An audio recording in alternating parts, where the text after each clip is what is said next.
All right, so this is a video to show y'all how to graph and change the window in the TI Nspire calculators. So we're gonna use the review we got today. This one right here. So the back page said what happens if I change the equation. So they changed the equation to h equal 160t minus 16t squared.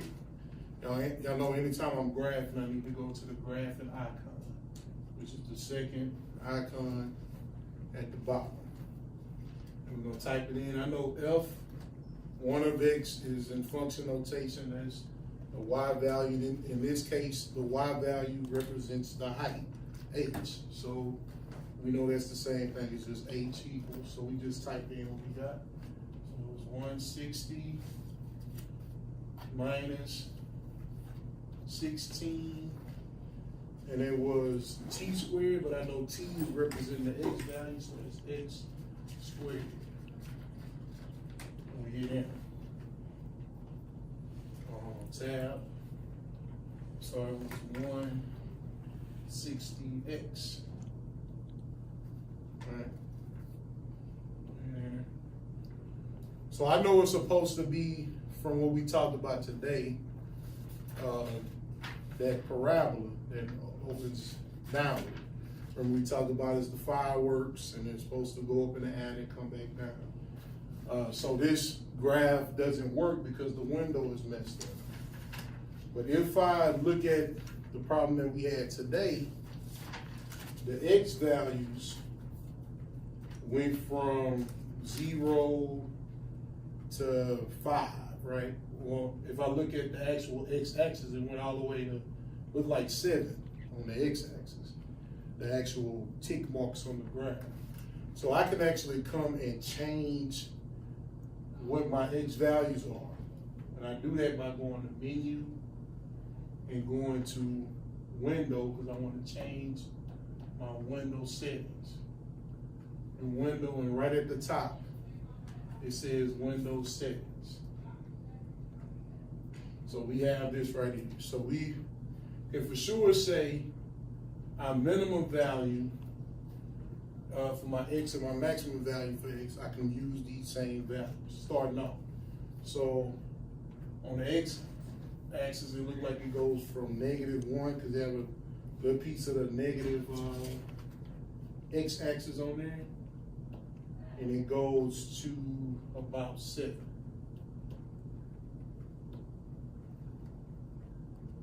All right, so if I just stopped right there, just did the min and max for the x value and press OK, it's still not giving me a suitable graph, right?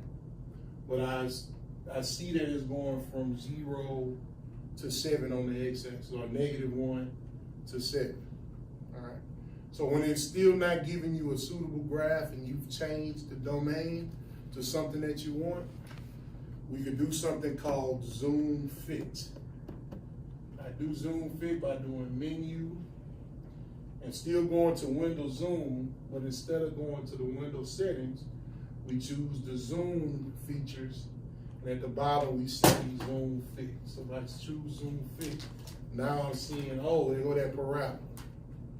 But what do you notice? Well, the parabola still haven't came down through the x-axis like it did on this first graph that we did earlier. So it looked like I need to go further than 7. How far do you think I need to go?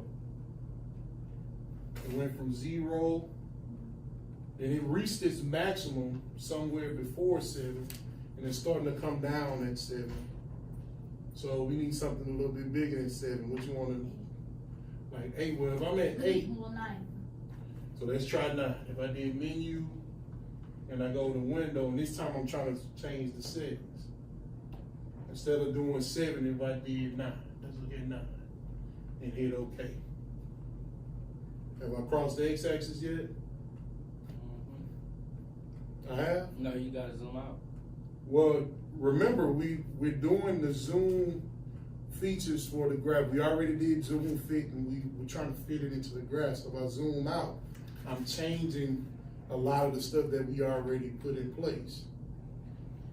So I just really need to go higher than 9.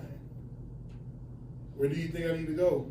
10, like 12, maybe 12. Okay, let's try 12. I go to menu, window zoom, and go to the settings.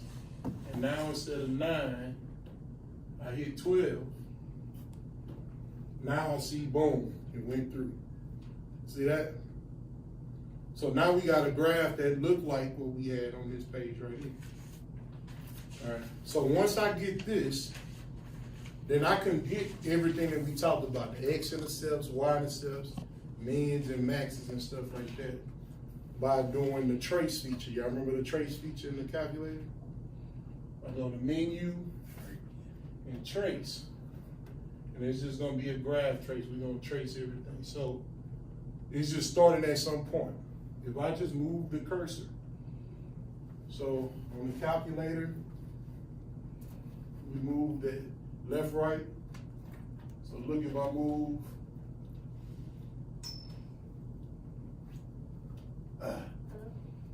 so you see it says 5,400. On your calculator, it would actually say maximum. If you keep on going down, of course we know that that's 0, 0 over there. Okay, I'll be up there. We see that Okay. at 12, or right before 12, is where it's crossing, right? If you look on the calculator, it not only tells you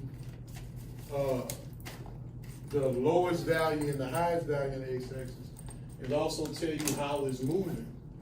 This first tick mark is 0.5. It's 0.5, you see that?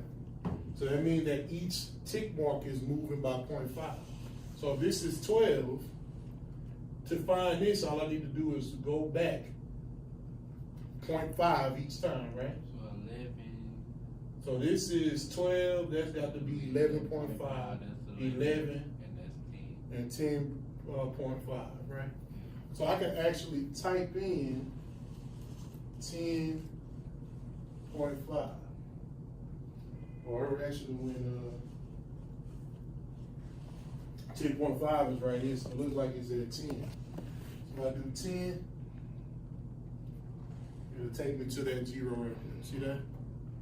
So my zeros on my x-intercepts are at 0, 0, and 10, 0. And if I go to the maximum height, between 0 and 10, we know it's 5, if I hit 5, 5,400 is my vertex, is the maximum height. So if you remembered from the original graph, my maximum or my vertex was at 2.5, 100, remember? Now this is at 5, 400. Well, how can I get 5 from 2.5? Add 2.5. So adding 2.5 means I doubled 2.5, right? Yeah. So it looks like they doubled the x values, right? How did I get 400 from 100? Times 4. So it looks like that to get these points, I'm multiplying the x value by 2, multiplying the y values by 4. And so that's basically how you could do it in a graph. All right, that should be good. You can stop the video.